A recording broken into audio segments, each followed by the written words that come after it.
जय श्री कृष्ण। एकनाथ जी और श्रीखंडिया के बीच जो मस्ती चल रही है, एक बार देखते हैं। श्रीखंडिया ने मोहरें गाड़ दी थी कुएं के पास।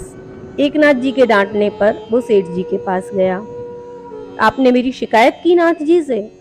सेठ जी बोले, मैंने तो ये कहा कि मुझे मोहरें नहीं मिली, और फिर तू एकनाथ जी का सिर चढ़ा, सिर फिरा नौकर ठहरा।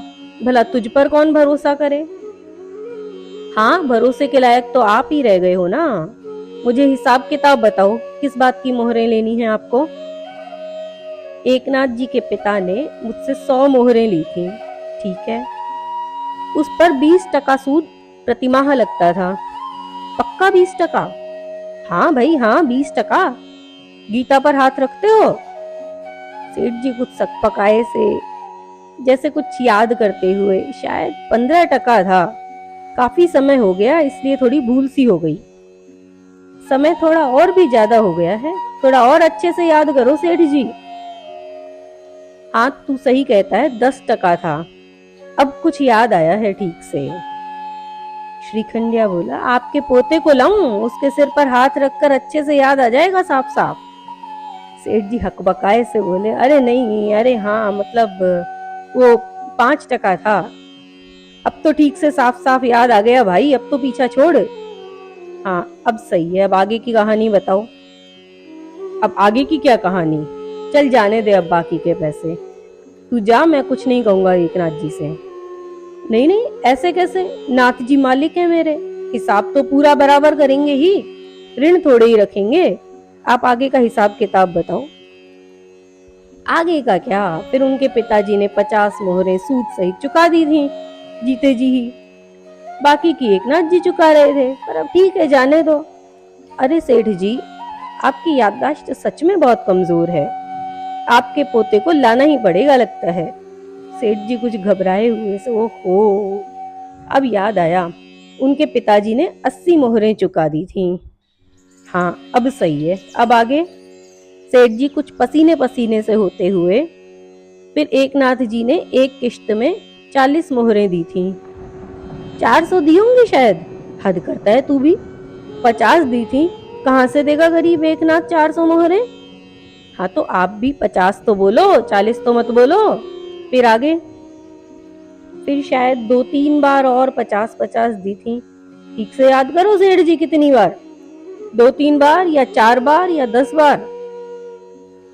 पसीने पोंछते हुए सेठ जी, 5 बार। सही है। तो आपको एकनाथ जी से लेने कितने बनते थे? सेठ जी बार बार पसीने पोंछ रहे हैं। सूद सहित 200 मोहरें। और आप ले कितनी चुके हैं? सेठ जी इधर उधर ताकते हुए, घबराए हुए से, 6 बार 50-50, मतलब 300। सेठ जी इधर उधर देख रहे हैं कि कोई बचा ले उन्हें आज, पर जगत के नाथ ने घेरा है तो जगत में कौन बचाने की ताकत रखता है। तो आप 100 मोहरें ज्यादा ले चुके हो। उस पर सूद गिने तो बनता है, अच्छा सूद 5% के हिसाब से गिनूं या 20% के हिसाब से? सेठ जी की आवाज ही नहीं निकल पा रही थी। 5 की बात हुई थी तो 5 के हिसाब से ही गिनता हूँ। तो सूद सहित आपको 150 मोहरें लौटानी है। खैर जाने दो, सूद मैं माफ करता हूँ आपका मालिक की तरफ से, आप 100 लौटा दो। सेठ जी चुपचाप गए और तिजोरी में से 120 मोहरें लाकर श्रीखंडिया के हाथ में पकड़ा दी। 100 मोहरें एकनाथ जी की और 20 तेरी। ये बात एकनाथ जी को मत बताना। ठीक है, पर आगे से किसी के साथ ऐसा किया तो पूरे गांव को बता दूंगा। सेठ जी कान पकड़ते हुए बोले, गंगा कसम नहीं करूंगा। श्रीखंडिया लेकर जाने लगा। सुन तो, तू कौन सी पाठशाला में पढ़ा है? श्रीखंडिया हंसता हुआ खेलता हुआ चला गया और 20 मोहरें बच्चों में, दीन दुखियों में बांटते हुए घर आ गया। ये 100 मोहरें भी कुएं के पास गाड़ दी। गरमाए हुए एकनाथ जी, कहाँ गया था तू? मैं कब से आवाज दे रहा था। सेठ जी का नौकर आया था, कह रहा था कि उसका हिसाब बराबर हो गया। तू क्या पट्टी पढ़ाकर आया है उनको? श्रीखंडिया कहता है, मैं अनपढ़ गंवार क्या पट्टी पढ़ाऊंगा?